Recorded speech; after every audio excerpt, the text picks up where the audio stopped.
My dear students, सीरेडो problem 1.10 आपके सामने board पे लिखा है।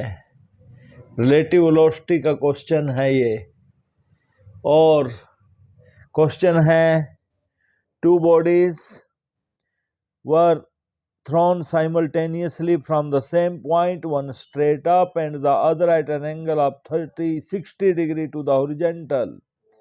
The initial velocity of each is 25 meter per second. Neglecting the air drag, find the distance between the bodies 1.7 second later.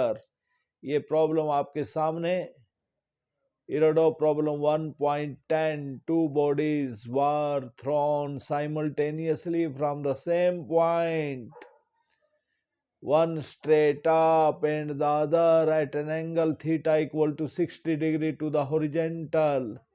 The initial velocity of each is 25 meter per second. Neglecting the air drag, find the distance between them at a time 1.7 second later. This is the question. आपके सामने board पे लिखा है, और अब हम इसका solution करते हैं। सॉल्यूशन ऑफ दिस क्वेश्चन, ये रिलेटिव वेलोसिटी का क्वेश्चन है। My dear students, welcome once again.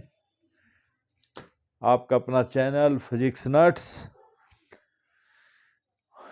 तो आप हमारे साथ जुड़े रहिए और देखिए, फिर लास्ट में ईयर के एंड में एक चमत्कार होगा। चमत्कार ये होगा कि आपको फिजिक्स आने लगेगा, फिजिक्स के प्रॉब्लम्स आसान लगने लगेंगे। तो ये बच्चों, ये क्वेश्चन रिलेटिव वेलोसिटी का है। तो मैंने आपको बोला था, जो भी क्वेश्चन कराऊंगा उसकी इतिहास, उसका हिस्ट्री बताऊंगा। रिलेटिव वेलोसिटी में क्या होता है कि अगर दो पार्टिकल ऐसे ऑपोजिट डायरेक्शन से आए तो उनका जो रिलेटिव वेलोसिटी है वो ऐड हो जाता है ऐसे। और दूसरा पॉइंट ये है, अगर दो पार्टिकल सेम डायरेक्शन में जाएं तो रिलेटिव वेलोसिटी सब्ट्रैक्ट होता है।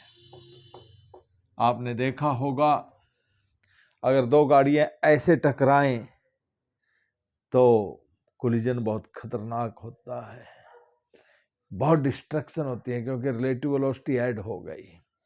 लेकिन अगर एक गाड़ी दूसरी गाड़ी को चलते चलते ऐसे टकराए तो गाड़ियों का तो कुछ नहीं बिगड़ता, ड्राइवर बाहर निकल के लड़ाई करते हैं, क्योंकि कोलिजन डिस्ट्रक्टिव ज़्यादा नहीं होता। और अगर दो में, जैसे कि इस केस में है, अगर दो पार्टिकल में थीटा एंगल हो वेलोसिटी में, तो रिलेटिव वेलोसिटी का फार्मूला होता है va square plus vb square minus 2va vb कोज थीटा। और माय डियर स्टूडेंट्स, अगर यूनिफॉर्म मोशन का केस हो, अगर सिंगल पार्टिकल या टू पार्टिकल मिलके चलें, अगर सिंगल पार्टिकल का केस है तो यूनिफॉर्म मोशन का फार्मूला है तो ये फार्मूला लगेगा। लेकिन अगर दो पार्टिकल ने मिलके एस डिस्प्लेसमेंट फिनिश किया है तो फार्मूला लगेगा s equal to relative velocity into t. और ऐसा ही एक्सेलरेटेड के केस में है। सिंगल है तो v equal to u plus a t लगेगा। अगर दो हैं तो final relative velocity equal to initial relative velocity plus relative acceleration into t. अच्छा, रिलेटिव एक्सेलरेशन का भी यही कंसेप्ट है। अगर इसका एक्सेलरेशन ए है, इसका ए बी है, तो रिलेटिव एक्सेलरेशन सेम डायरेक्शन में, ऑपोजिट डायरेक्शन में ऐड होती है और सेम डायरेक्शन में सब्ट्रैक्ट होती है।